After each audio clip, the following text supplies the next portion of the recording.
الحمد لله رب العالمين نحمده ونستعينه ونستغفره ونؤمن به ونتوكل عليه ونعوذ بالله من شرور أنفسنا ومن سيئات أعمالنا من يهده الله فلا مضل له ومن يضلل فلا هادي له ونشهد أن لا إله إلا الله وحده لا شريك له ونشهد أن سيدنا نبينا مولانا محمدا عبده ورسوله أرسله بالحق بشيرا ونذيرا وداعيا إلى الله بإذنه وسراجا منيرا أما بعد فقد قال الله تعالى في القرآن العظيم والفرقان المجيد أعوذ بالله من الشيطان الرجيم بسم الله الرحمن الرحيم إن الله لا يغير ما بقوم حتى يغيروا ما بأنفسهم صدق الله العظيم. எல்லா புகழும் அல்லாஹ் ஜல்ல ஷானுஹு தஆலா ஒருவனுக்கு உரித்தாகட்டுமாக. நம்முடைய தூதர் முஹம்மது ரசூலுல்லாஹ் ஸல்லல்லாஹு அலைஹி வஸல்லம் அவர்களின் மீதும் அவர்களின் வழிவந்த சஹாபாக்கள், தாபிஈன்கள், தபஅ தாபிஈன்கள், ஷுஹதாக்கள், சாலிஹீன்கள், உலக முஸ்லிமான ஆண் பெண் அனைவர்களின் மீதும் அல்லாஹ்வினுடைய அன்பும் அருளும் கருணையும் என்றும் நிறைவாக உண்டாகட்டுமாக. ஆமீன்.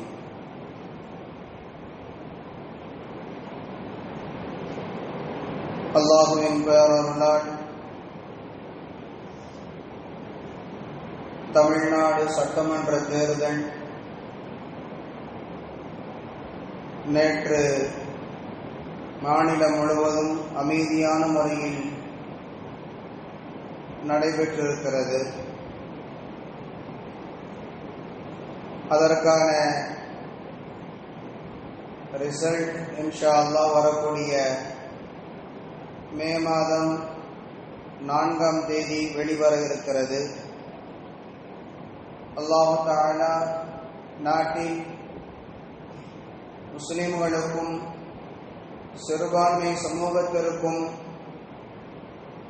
மஸ்ஜிதுகளுக்கும் மதரசாக்களுக்கும் இன்னபிற வக்ஃபினுடைய சொத்துக்களுக்கும் பாதுகாப்பை தரக்கூடிய நல்லதொரு ஆட்சியாளர்களை அல்லாஹ் தஆலா ஏற்படுத்தி தருவானாக.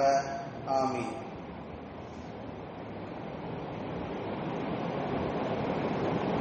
தமிழ்நாட்டினுடைய அரசியலில் தவிர்க்க முடியாத ஓர் இடத்தில் சினிமாக்காரர்கள் இருக்கிறார்கள், நடிகர்கள் இருக்கிறார்கள். தமிழ்நாட்டினுடைய முதலமைச்சர்களுடைய வரலாறுகளை நீங்கள் புரட்டி பார்த்தால் உங்களுக்கு தெரியும். நீண்ட காலங்களாக இந்த மாநிலத்தை தொடர்ந்து அடுத்தடுத்த நிலையில் முதலமைச்சராக பதவி வகித்து வருபவர்கள் நடிகர்களும் சினிமாவோடு நெருங்கிய தொடர்பு கொண்டவர்களும் தான் இருந்திருக்கிறார்கள் என்பதை நாம் அறிய முடிகிறது. அதே சமயம் இஸ்லாமியர்களாக இருக்கக்கூடிய நாம் அரசியலில் தடம் பதிக்க வேண்டும் என்றால் யாரேனும் ஒருவரை அரசியல் ரீதியாக தற்கால சூழ்நிலையை கருத்தில் கொண்டு தலைவராக தேர்ந்தெடுக்க வேண்டிய அவசியம் இருக்கிறது. தவிர்த்துவிட்டு இங்கு அரசியல் செய்ய முடியாத ஒரு சூழ்நிலை. ஒருபுறம் சினிமா என்பது இஸ்லாமிய மார்க்கத்தின் பார்வையில் ஹராம், தடுக்கப்பட்டிருக்கிறது என்கிற நிலை இருந்தாலும் அரசியல் ரீதியாக அவர்களை ஒட்டி வாழக்கூடிய சூழ்நிலைதான் நாம் வாழக்கூடிய இந்த மாநிலத்தினுடைய நிலை. தவிர்க்க முடியாத அவர்களை ஒதுக்கி வைத்துவிட்டு இங்கு அரசியல் செய்ய முடியாது என்கிற நிலைதான் இங்கு இருக்கிறது. ஆனால் ஒரு இஸ்லாமியன் அரசியல் ரீதியாக தன்னுடைய பயணத்தை ஏற்படுத்தும் பொழுது இரண்டு விஷயங்களின் மீது அவனுக்கு எப்பொழுதும் கவனம் இருக்க வேண்டும். அந்த இரண்டையும் எந்த சூழ்நிலையிலையும் இழந்துவிடக்கூடாது. ஒன்று தன்னுடைய ஈமானுக்கான பாதுகாப்பு, இரண்டாவது தன்னுடைய சமூகத்திற்கான பாதுகாப்பு. இந்த இரண்டையும் அடிப்படையாக கொண்டுதான், இந்த இரண்டையும் அஸ்திவாரமாக கொண்டுதான் ஒரு இஸ்லாமியன் அரசியலில் தன்னுடைய தடத்தை பதிக்க வேண்டுமே தவிர, இவைகளை கடந்துவிட்டு ஒருவன் அரசியலில் மேலோங்கி வருதல் என்பது சமூகத்திற்கு அப்படிப்பட்ட ஒரு அரசியல்வாதி இங்கு தேவையும் இல்லை. மார்க்கம் அதை ஏற்றுக்கொள்வதற்கும் தயாராக இல்லை. தன்னுடைய ஈமானுக்கான பாதுகாப்பு, தன்னுடைய சமூகத்திற்கான பாதுகாப்பு, இந்த இரண்டின் அடிப்படையில் தான் ஒரு இஸ்லாமியனின் அரசியல் பயணம் இருக்க வேண்டும். இவைகளை கடந்துவிட்டு ஒருவன் இவைகளை துச்சமென மதித்து ஒதுக்கி தள்ளிவிட்டு தன்னுடைய சுயநலத்திற்காக, சுய லாபத்திற்காக அரசியல் ரீதியாக தான் மேலோங்குகின்றேன், தான் உயர்ந்த இடத்திற்கு வருகிறேன் என்று சொல்லி ஈமானை இழந்துவிட்டு அல்லது சமூகத்தினுடைய நலனை பாதுகாப்பதற்கு தவறிவிட்டு ஒருவன் மேலுயர் பதவிகளை அடைகிறான் என்றால், அப்படிப்பட்ட அரசியல் தலைவர்கள், அரசியல்வாதிகள் இந்த சமுதாயத்திற்கு தேவையில்லை. மார்க்கம் ஒருபொழுதும் அப்படிப்பட்டவர்களை ஏற்றுக்கொள்வதற்கு தயாராக இல்லை. காரணம், அப்படிப்பட்ட அரசியல் தலைவர்களால் இஸ்லாமிய பெயர் மட்டும் வைத்துக் கொண்டு ஈமானை இழந்து சமூகத்தினுடைய நலனை இழந்திருக்கக்கூடிய தலைவர்களால் சமுதாயத்திற்கு எந்த விதமான நலனையும் பாதுகாப்பையும் ஒருபொழுதும் அவர்கள் செய்ய மாட்டார்கள். ஒருபொழுதும் அவர்களால் எந்த விதமான நலனையும் நம்மளால் பெறவும் முடியாது. அதனால் ஒரு இஸ்லாமியன் அரசியல் ரீதியான பயணம் என்பது இந்த இரண்டையும் அடிப்படையாக கொண்டுதான் இருக்க வேண்டும். ஒன்று ஈமானின் பாதுகாப்பு, இரண்டாவது சமூக நலனின் பாதுகாப்பு. இந்த இரண்டும் உறுதி செய்த நிலையில் தான் ஒருவருடைய அரசியல் பயணம் என்பது இந்த நாட்டில் இருக்க வேண்டும் என்பதை முதன்மையாக நாம் நிலைநிறுத்திக் கொள்ள வேண்டும். இந்த மார்க்கத்தை பொறுத்தவரை ஒருவரை தலைவராக ஏற்றுக்கொள்ளுதல் என்றால், ஒருவரை தலைவராக அங்கீகரிக்குதல் என்றால் அவருக்கென்ற சில தகுதிகளை மார்க்கம் வைத்திருக்கிறது. மிக முக்கியமாக ஒரு தலைமைத்துவ பண்பு என்பது மார்க்கம் மிகவும் வலியுறுத்தி சொல்லக்கூடிய ஒரு பண்பு. இது சமுதாயத்திற்கு மார்க்கம் மிகவும் வலியுறுத்தக்கூடிய ஒன்று. எந்த சூழ்நிலையிலும் நீங்கள் தனித்தனியாக ஒரு தலைமை இல்லாமல் நீங்கள் இருந்து விடாதீர்கள் என்பதை மார்க்கம் வலியுறுத்தி சொல்லுகிறது. முஹம்மது ரசூலுல்லாஹி ஸல்லல்லாஹு அலைஹி வஸல்லம் அவர்கள் சொல்லுவார்கள், உங்களில் 3 நபர்கள் ஒரு பயணம் மேற்கொண்டாலும் கூட இருப்பவர்கள் 3 தான். இருந்தாலும் கூட ஒருவரை நீங்கள் தலைவராக தேர்ந்தெடுத்துக் கொள்ளுங்கள். ரசூல் ஸல்லல்லாஹு அலைஹி வஸல்லம் அவர்கள் சொல்கிறார்கள், இதா கரஜ ஸலாஸத்துன் ஃபீ ஸஃபரின், 3 நபர்கள் நீங்கள் பயணம் மேற்கொள்கிறீர்கள் என்றால் ஃபல்யு அம்மிரு அஹதுஹும், அவர்களில் ஒருவரை நீங்கள் தலைவராக நீங்கள் தேர்ந்தெடுத்துக் கொள்ளுங்கள். காரணம் என்ன தெரியுமா? மார்க்கம் அவ்வளவு வலியுறுத்தி சொல்லுகிறது. 3 இருக்கும் பொழுது ஒருவர் தலைவராக தேர்ந்தெடுக்கப்பட வேண்டும் என்று மார்க்கம் சொல்லுகிறது என்றால், தலைமை இல்லாத ஒரு கூட்டத்தை ஷைத்தான் அபகரித்துக் கொள்வான். அவர்களுக்கு மத்தியிலே பிளவுகளை ஏற்படுத்தி அவர்களுக்கு மத்தியிலே மனரீதியான ஊசலாட்டங்களை ஏற்படுத்தி விடுவான். பல்வேறு விதமான குழப்பங்கள் அங்கு நிலவும். அதனால் தான் மார்க்கம் சொல்லுகிறது, 3 நபர்கள் இருந்தாலும் ஒருவரை நீங்கள் தலைவராக தேர்ந்தெடுத்துக் கொள்ளுங்கள் என்கிறார்கள் முஹம்மது ஸல்லல்லாஹு அலைஹி வஸல்லம் அவர்கள். மார்க்கம் அவ்வளவு வலியுறுத்தக்கூடிய ஒரு பண்புதான் தலைமைத்துவம் என்பது, தலைமையினுடைய பண்பு என்பது சாதாரணமான ஒன்றல்ல. ஹஜ்ரத் உமர் ரலியல்லாஹு அன்ஹு அவர்கள் கலீஃபாவாக ஆட்சி செய்து கொண்டிருக்கிறார்கள். ஆட்சி செய்து கொண்டிருக்கும் பொழுது பாரசீகத்தை நோக்கி ஒரு பெரும் படையை உமர் ரலியல்லாஹு வெற்றி கொள்வதற்காக வேண்டி அனுப்பி வைத்திருக்கிறார்கள். படையினுடைய தளபதியிடத்திலே இருந்து கடிதம் வருகிறது உமர் ரலியல்லாஹு அன்ஹு அவர்களுக்கு, நாங்கள் பாரசீகத்துடைய சில பகுதிகளை வெற்றி கொண்டு விட்டோம், இருந்தாலும் கூட அவர்களினுடைய மிக முக்கியமான இராணுவ தலைமையகமாக இருக்கக்கூடிய உபுல்லா என்று சொல்லக்கூடிய ஒரு ஊர், இன்றைக்கு அது பசரா என்று அழைக்கப்படுகிறது, ஈராக்கில் இருக்கக்கூடிய ஒரு ஊர். அந்த ஊரை எங்களால் வெற்றி கொள்ள முடியவில்லை, எங்களால் நெருங்க முடியவில்லை, எனவே இன்னும் படை எங்களுக்கு வேண்டும் என்று சொல்லி கடிதம் அனுப்புகிறார்கள். உமர் ரலியல்லாஹு அன்ஹு அவர்கள் கடிதத்தை படித்துவிட்டு ஒரு 300 சொச்சம் நபர்களோடு மீண்டும் ஒரு படையை தயார் செய்து உமர் ரலியல்லாஹு அன்ஹு அவர்கள் உத்பா இப்னு கஸ்வான் ரலியல்லாஹு அன்ஹுவுடைய தலைமையில் நீங்கள் உபுல்லாவுக்கு நீங்கள் செல்லுங்கள், அங்கு இருக்கக்கூடிய ராணுவ தலைமையகத்தை, பாரசீகர்களுடைய ராணுவ தலைமையகத்தை நீங்கள் வெற்றி கொள்ளுங்கள் என்று சொல்லி அனுப்புகிறார்கள். நீண்டதொரு பயணம், நீண்ட வரலாறுகளை உள்ளடக்கிய ஒரு பயணம். இந்த போரினுடைய தளபதியாக இருந்த உத்பா இப்னு கஸ்வான் ரலியல்லாஹு அன்ஹு அவர்கள் மிக நுட்பமாக செயல்படுகிறார்கள். எந்த அளவுக்கு என்றால், படை நெருங்கும் பொழுதுதான் தெரிகிறது பாரசீகர்கள் பல லட்சம் மக்கள் அங்கு ஒன்று கூடி இருக்கிறார்கள் என்பதை அறிந்து கொள்கிறார்கள். இங்கு வந்திருப்போது 300 சொச்சம் நபர்கள் மட்டும்தான். எனவே இவர்கள் எப்படி வெற்றி கொள்வது? கொஞ்சம் சிந்தனைகளை சுடர விடுகிறார்கள், தந்திரமான ஒரு சூழ்நிலை ஏற்படுத்துகிறார்கள்.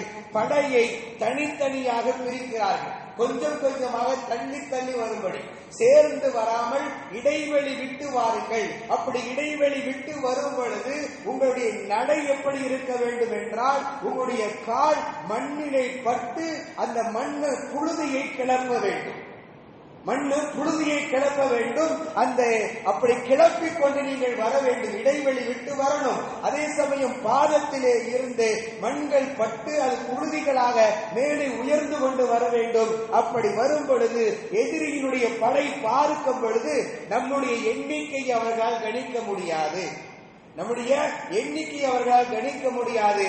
அதே சமயத்தில் நாம் பெரும் படை வருவதை போன்று, ஏனென்றால் புழுதிகள் படர்ந்து வரும் பொழுது ஒரு பெரும் கூட்டமே வருகிறது என்று அவர்கள் நினைத்துக் கொள்வார்கள் என்று சொல்லி உத்பா ரலியல்லாஹு அன்ஹு அவர்கள் ஆலோசனை சொல்லுகிறார்கள். அதுபோன்று படை செல்லுகிறது. படை இப்பொழுது வெற்றியை அடைந்து விட்டது. பாரசீகர்களுடைய ராணுவ தளமாக இருந்த உபுல்லா இப்பொழுது வெற்றி கொள்ளப்பட்டது. உமர் ரலியல்லாஹு அன்ஹு அவர்களுக்கு கடிதம் வருகிறது. கடிதம் வந்த பொழுது மீண்டும் அந்த கடிதத்தை படித்துவிட்டு உமர் ரலியல்லாஹு மீண்டும் கடிதம் எழுதுகிறார்கள். உங்களை நான் பசராவினுடைய ஆளுநராக நியமிக்கிறேன், நீங்கள் அந்த மக்களுக்கு தலைவராக இருந்து அந்த மக்களை நீங்கள் சிறந்த முறையில் நீங்கள் வழிநடத்தி செல்லுங்கள் என்று சொல்லி அவர்களுக்கு கடிதம் எழுதி அனுப்பினார்கள். சரி என்று ஒரு 4 ஆண்டு காலங்கள் அவர்களோடு தலைமை பொறுப்பை ஏற்று சிறப்பாக செயல்பட்டு வந்த உத்பா இப்னு கஸ்வான் ரலியல்லாஹு அன்ஹு அவர்கள் அதற்கு பிறகு ஹஜ்ஜுக்காக வேண்டி வருகிறார்கள். வந்ததற்கு பின்னால் உமர் ரலியல்லாஹு அன்ஹு அவர்களை மதீனாவிற்கு வந்து சந்திக்கும் பொழுது சொன்னாங்க, அமீருல் முஃமினீன் அவர்களே, என்னை இந்த பொறுப்புல இருந்து நீங்கள் நீக்கி விடுங்கள்னு சொன்னாங்க.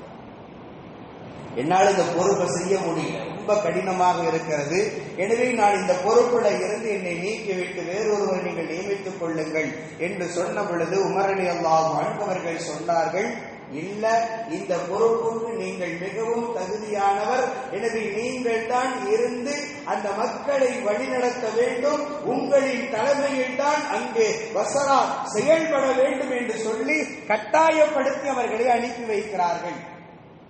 நாம் புரிந்து கொள்ள வேண்டும், இந்த சமுதாயம் அவ்வளவு தூரம் ஆழமாக ஒரு தலைவரை பார்க்கிறது. சாதாரணமான ஒன்றாக மார்க்கம் பார்க்கல. தலைமைத்துவம் என்பது அவ்வளவு உறுதியோடும் அவ்வளவு ஒரு சிறந்த ஒரு செயலாகவும் சிறந்த ஒரு பண்பாகவும் இந்த மார்க்கம் பார்க்கிறது. இபாதத்துகள்ல கூட தலைமைத்துவம் உண்டு. நாம் அறிகிறோம் இல்லையா? சாதாரணமான தொழுகை தனித்து தொழுகும் பொழுது, ஒரு பருது தனித்து தொழுகும் பொழுது அது சாதாரணமான நன்மையை தருகிறது. ஆனால் அதுவே ஒரு இமாம் ஜமாஅத்தோடு சேர்ந்து தொழுகும் பொழுது, ஒருவரை தலைவராக ஏற்றுக்கொண்டு அவர் தக்பீர் கட்டும் பொழுது, ஒரு கூட்டம் தக்பீர் கட்டி அவர் ருக்கு செய்யும் பொழுது, ஒரு கூட்டம் ருக்கு செய்து அவர் சஜிதா செய்யும் பொழுது, ஒரு கூட்டம் சஜிதா செய்வது மார்க்கத்தின் பார்வையில் 27 மடங்கு நன்மைகளை அதிகரித்து தருகிறது என்றால், தலைமைத்துவத்திற்கு என்று இந்த மார்க்கம் தரக்கூடிய முக்கியத்துவத்தை புரிந்து கொள்ள சாதாரணமாக நாம் பார்க்க முடியாது. நம்முடைய மனதில் வருபவனையும் போபவனையும் எல்லாம் தலைவராக ஏற்றுக்கொள்ள முடியாது. மார்க்கம் அவ்வளவு மிக முக்கியமான ஒரு பொறுப்பாக, மிக முக்கியமான ஒரு அந்தஸ்துக்குரிய ஒரு இடமாக தலைமைத்துவத்தை மார்க்கம் வைத்திருக்கிறது.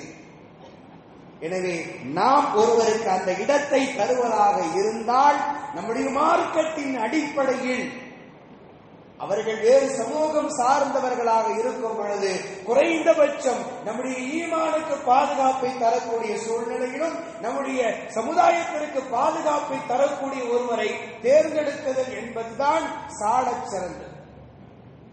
அதை கடந்துவிட்டு மார்க்கத்திற்கும் ஈமானுக்கும் உடை வைக்கக்கூடிய, நம்முடைய சமுதாயத்திற்கு எந்த விதத்திலும் பாதுகாப்பு தராத, தன்னுடைய சொந்த கட்சியினுடைய தொண்டர்களை கூட பாதுகாக்க முடியாத அளவிற்கு பலகீனப்பட்டு போய் கிடக்கக்கூடிய ஒருவனை எல்லாம் தலைவனாக இன்றைக்கும் பார்க்க முடியாது, ஏற்றுக்கொண்டவும் கூட. இன்றைக்கு சமுதாயத்தினுடைய அவல நிலை ரொம்பவும் கவலையாக இருக்கிறது. இன்னொரு புறம் ஆச்சரியமாகவும் இருக்கிறது. ஒரு சினிமா இவ்வளவு பெரிய தாக்கத்தை ஏற்படுத்துமா? இளைஞர்களையும் இளைஞர்களையும் இன்றைக்கு வழிகெடுத்து போயிருக்கிறது. இஸ்லாமிய ஆண்களும் பெண்களும் இன்றைக்கு ஒரு நடிகனுக்கு பின்னால் நின்று கொண்டு மிக அசிங்கமான அருவருக்கத்தக்க வார்த்தைகளை சொல்லிக் கொண்டு மீடியாக்களில் தன்னுடைய பதிவுகளை இன்றைக்கு பதிவு செய்து கொண்டிருக்கிறார்கள். ரொம்ப அசிங்கமாக, கேவலமாக இருக்கிறது. ஒரு ஈமானை கூட துச்சமென நினைத்து அவனின் பெயரை உச்சரிப்பதை இன்றைக்கு பெருமையாக பேசக்கூடிய அளவிற்கு சில புர்காக்களும் சில தாடிகளும் இருக்கிறது என்பது மிகவும் வருத்தமாக இருக்கிறது. தன்னுடைய சொந்த கட்சியை கூட காப்பாற்ற முடியாத திராணி இல்லாத ஒரு தலைவர், கொல்லப்பட்டவர்களுக்கு ஒரு ஆறுதல் சொல்வதற்கு கூட தயங்கிய தலைவர், இறந்து போன பொழுது தன்னை பார்ப்பதற்காகவே நின்ற ஒரு கூட்டம் இறந்து போன பொழுது தப்பித்து ஓடி போய் ஒளிந்து கொண்ட ஒரு தலைவன், அவன் எப்படி சமுதாயத்தை பாதுகாப்பான், இந்த மாநிலத்தை பாதுகாப்பான்? யோசிக்க வேண்டாமா? அரசியல் ரீதியாக பேச வேண்டிய அவசியம் எனக்கு இங்கே இல்லை, அது நமக்கு அங்கு தேவையும் இல்லை. நாம் சமுதாயத்தினுடைய நிலை குறித்து மட்டும்தான் கவலையோடு பேசுகிறோம். அவன் ஜெயிக்கிறானா தோக்குறானா என்பது வேறு விஷயம், அது நமக்கு தேவையும் இல்லை. ஆனால் சமுதாயத்தில் இருக்கக்கூடிய இளைஞர்கள் அவனுக்கு பின்னால் நிற்பதை ஜீரணித்துக் கொள்ள முடியவில்லை, ஏற்றுக்கொள்ள முடியல. அவ்வளவு அசிங்கமான வார்த்தைகள், அருவருக்கத்தக்க வார்த்தைகளை இன்றைக்கு பேசிக் கொண்டிருக்கிறார்கள். ஒரு தலைவன் எப்படி இருக்க வேண்டும் தெரியுமா? தொண்டர்கள் பசியோடு இருக்கும் பொழுது தலைவனும் பசியோடு நிற்பான். தலைவன் பசியோடு இருப்பான். அகழ் போர் மதீனாவை சுற்றிலும் அவள் தோன்றப்பட்டுக் கொண்டிருக்கிறது. சஹாபாக்கள் பசியோடு இருக்கிறார்கள். சஹாபாக்களில் சிலர்கள் தன்னுடைய வயிற்றுல பசியினுடைய தாக்கத்தை தாங்கிக் கொள்ள முடியாமல் கல்லை கட்டி கொண்டு இருக்கிறார்கள். முஹம்மது ஸல்லல்லாஹு அலைஹி வஸல்லம் அவர்களிடத்திலே சென்று பசியை முறையிட்ட பொழுது ரசூலுல்லாஹ் தங்களினுடைய ஆடையை தூக்கி தன்னுடைய வயிற்றை காண்பிக்கிறார்கள். நபியினுடைய வயிற்றில் 2 கற்கள். ஒரு தலைவன் எப்படி பாருங்கள். தொண்டர்கள் பசி, அதே பசியின் உணர்வை உணர்ந்த நிலையில் ஒரு தலைவராக இருக்கிற முஹம்மது ஸல்லல்லாஹு அலைஹி வஸல்லம் அவர்கள் உணர்ந்திருக்கிறார்கள். ஜாபிர் ரலியல்லாஹு அன்ஹு அவர்கள் இதை பார்த்துவிட்டு தாங்கிக் கொள்ள முடியல. நபி பசியோடு இருக்கிறார்கள். நபியினுடைய வயிற்றில் கல் கட்டப்பட்டு இருக்கிறது. பசியினுடைய தாக்கத்தை கட்டுப்படுத்த என்ன செய்ய ஓடி வருகிறார்கள். வீட்டுக்கு வந்து மனைவியிடத்துல கேட்கிறாங்க, வீட்டுல ஏதாவது உணவு இருக்கிறதா? இருக்கிறது, ஒரு சிறிய ஒரு ஆட்டுக்குட்டி ஒன்றும் கொஞ்சம் மாவு இருக்கிறது என்கிறார்கள். அதை சமைத்து வை. சமைச்சு எத்தனை பேருக்கு சேரும்? ஒரு 3 நபர்கள் சாப்பிடலாம். ஒரு 3 நபர்கள் சாப்பிடலாம். ஜாபிர் ரலியல்லாஹு அன்ஹு அவர்கள் வந்தார்கள்.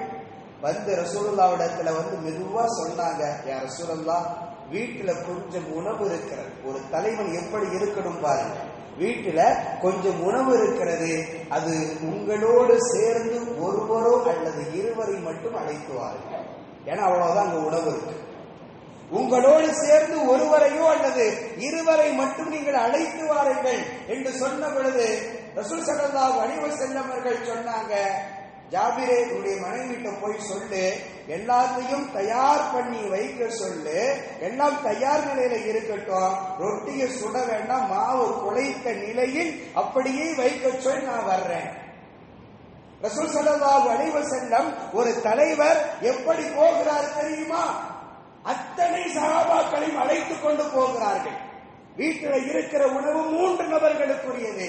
ஆனால் ரசூல் ஸல்லல்லாஹு அலைஹி வஸல்லம் இங்கு இருக்கிற எல்லோரும் பசியோடு இருக்கிறார்கள். அத்தனை தொண்டர்களையும் சஹாபாக்களையும் அழைத்துக் கொண்டு ஜாபிர் ரலியல்லாஹு அன்ஹு வீட்டுக்கு போனார்கள். ரசூல் ஸல்லல்லாஹு அலைஹி வஸல்லம் அவர்கள் கொண்டு போய் அந்த மாவை கொண்டு வர சொன்னார்கள். அந்த மாவில் பரக்கத்திற்காக வேண்டி துஆ செய்து தம்முடைய உமிழ் நீரை எடுத்து அதிலே சுற்றிலும் பிசைந்து கொடுத்து ரசூல் ஸல்லல்லாஹு அலைஹி வஸல்லம் அவர்கள் ஜாபிர் ரலியல்லாஹு அன்ஹுடைய மனைவியிடத்தில் சொன்னாங்க, ரொட்டி சுடுவதற்காக வேண்டி இன்னொரு பெண்ணை கூட்டிட்டு வா, உனக்கு தெரிந்த ஒரு பெண்ணை அழைத்து வா.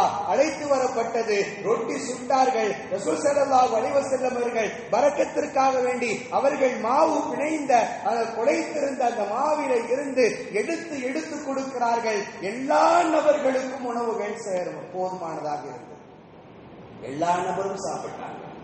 இங்க கவனிக்கப்பட வேண்டிய ஒன்று, இருந்த உணவு கொஞ்சம். ஆனால் ஒரு தலைவர் எப்படி யோசிக்கிறார்? நான் மட்டும் பசியோடு இல்ல, என்னை நம்பி இருக்கிற இந்த கூட்டமும் பசியோடு இருக்கிறது.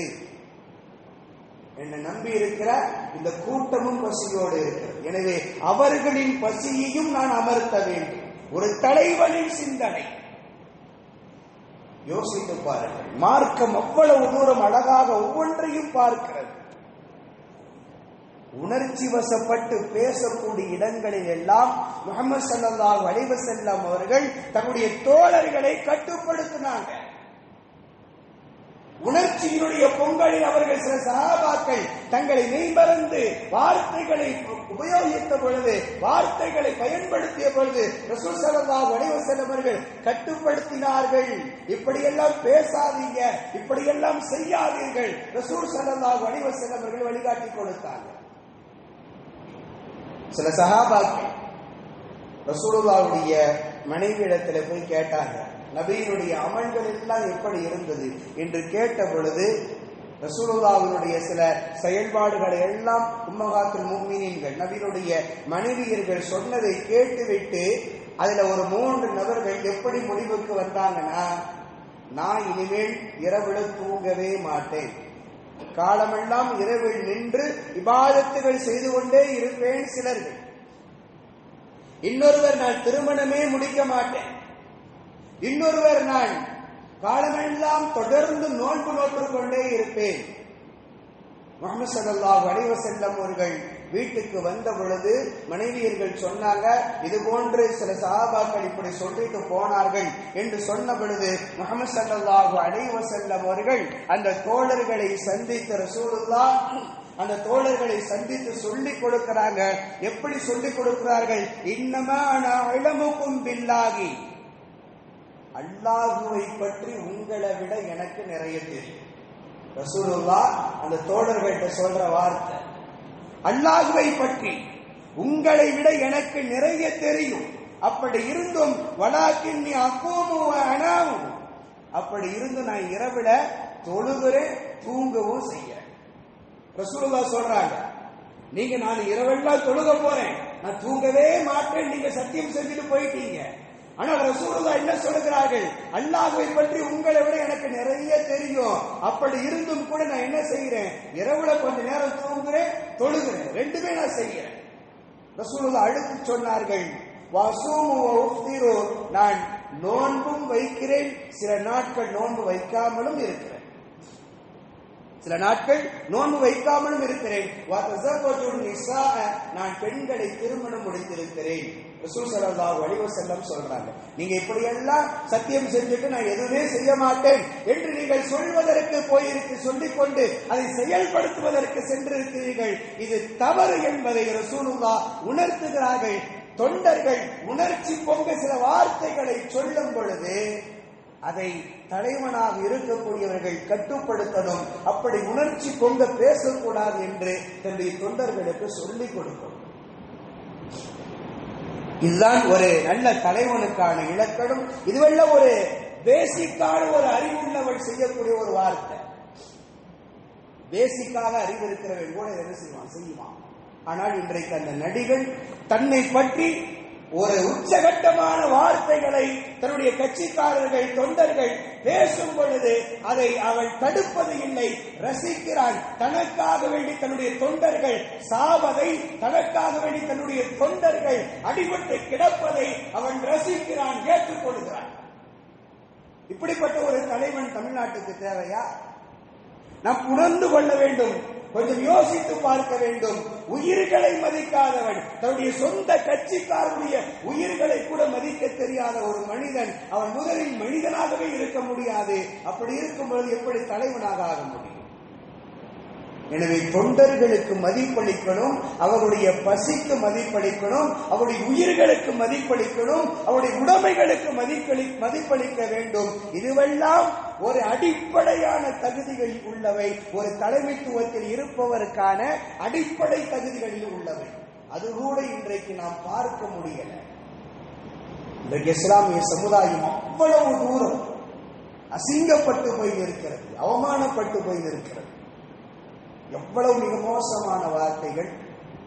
தன்னுடைய புருஷனை விட எனக்கு அந்த நடிகனைத்தான் எனக்கு பிடிக்கும். புர்கா போட்டுட்டு ஒரு பெண்ணினுடைய பேட்டி.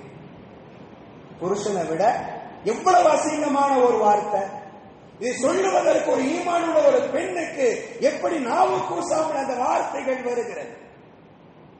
நீ அவருக்கு ஓட்டு போடலன்னா உனக்கு சோத்துல விஷம் வச்சு கொண்டுருவேன். ஒரு புர்கா போட்ட ஒரு பெண், நீ அவருக்கு ஓட்டு போனா சோத்துல விஷம் வச்சு உன்னை கொண்டுருவேன் சொல்லி கணவனை மிரட்டிக் கொண்டு அழைத்துக் கொண்டு செல்கிறாள். நான் தொழுகையை விட்டு நான் சினிமா பார்ப்பதற்காக வேண்டி வந்திருக்கிறேன் என்று சொல்லி தியேட்டரின் வாசலில் நின்று கொண்டு புர்கா நின்று கொண்ட ஒரு பெண்ணினுடைய வார்த்தைகள் எவ்வளவு அசிங்கமான வார்த்தைகள். ஒரு சமுதாயத்தையே இங்கே சமுதாயத்திற்கு தலைக்குனிவை ஏற்படுத்தக்கூடிய வார்த்தைகள். நீங்கள் ஒருவனை ஏற்றுக்கொள்ளுங்கள், ஏற்றுக்கொள்ளாமல் போங்க, என்னமோ செஞ்சுட்டு போங்க. சமுதாயத்தினுடைய மரியாதையை ஏன் கெடுக்கிறீர்கள்? உங்களுடைய செயலால் ஒட்டுமொத்த இஸ்லாமிய சமுதாயத்தினுடைய பார்வை வேறு விதமாக பார்க்கப்படுகிறது. எவ்வளவு அநாகரிகமான வார்த்தைகள், எவ்வளவு அசிங்கமான வார்த்தைகள். அதுல ஒரு பெண்ணு போய் உம்ராவுக்கு போய் அங்க நின்று கொண்டு அவர் ஜெயிக்கணும், அவர் முதல்வராகணும்னு சொல்லி அந்த அம்மா ஒரு துவா செஞ்சு அது ஒரு வீடியோ. ஒரு நடிகனுக்காக வேண்டி இவ்வளவு தூரம் அரசியலில் அனுபவம் இல்லாத ஒரு நடிகனுக்காக ஜெயிக்கிறான் தோக்குறான் என்பதெல்லாம் நமக்கு தேவையே இல்லை. நமக்கு அரசியல் இங்கு தேவையில்லை. சமுதாயம் ஏன் இப்படி நிற்கிறது என்பதுதான் நம்முடைய கவலைக்குரிய ஒரு விஷயம்.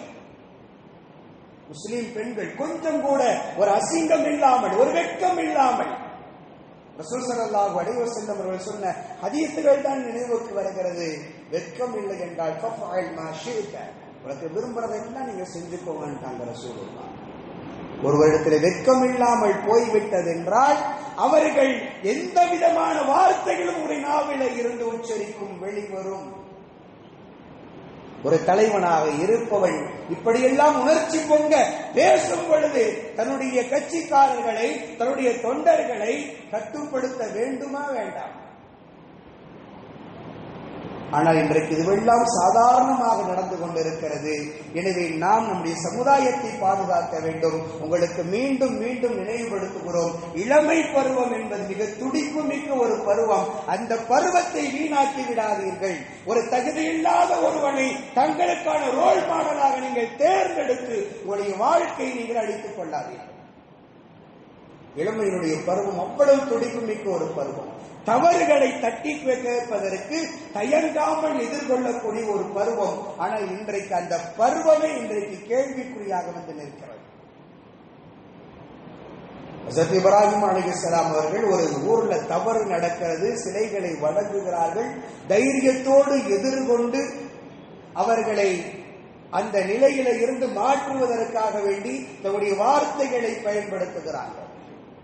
யாருக்காக வேண்டிய நாட்டினுடைய மன்னனுக்கு எதிராகவும் குரல் கொடுக்கிறார்கள் ஹஜ்ரத் இப்ராஹிம் அலைஹிஸ்ஸலாம். அல்லாஹ் அந்த நிகழ்வுகளை பதிவு செய்யும் பொழுது இப்ராஹிம் அலைஹிஸ்ஸலாமுடைய பருவத்தையும் சேர்த்து சொல்லுகிறான். قالوا إنا سمعنا فتى يذكرهم يقال له இப்ராஹிம். வாலிபர், அவருடைய பெயர் இப்ராஹிம், அவர் ஒரு வாலிபர் என்று குர்ஆன் பதிவு செய்கிறது.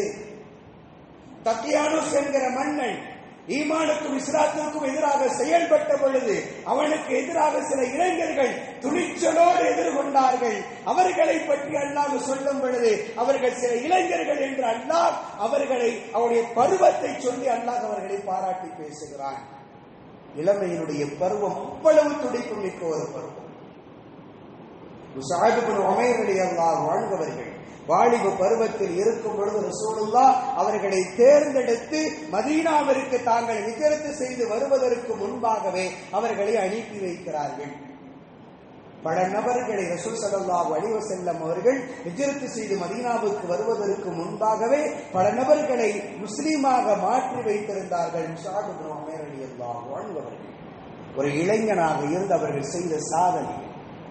இப்படியெல்லாம் இந்த மார்க்கத்திற்காக வேண்டிய இளைஞர்கள் தங்களை பெருமளவுக்கு உயிர் கொடுத்து இந்த மார்க்கத்தை பாதுகாத்திருக்கிறார்கள், ஈமானை பாதுகாத்திருக்கிறார்கள். அவ்வளவு பலமோடு உருவாக்கி தரப்பட்ட ஈமான் இன்றைக்கு சில நடிகர்களுக்காக, ஒரு நடிகனுக்காக இன்றைக்கு மானம், மரியாதை, ஈமான் அனைத்தும் இன்றைக்கு கேள்விக்குறியாக வந்து நிற்கிறது.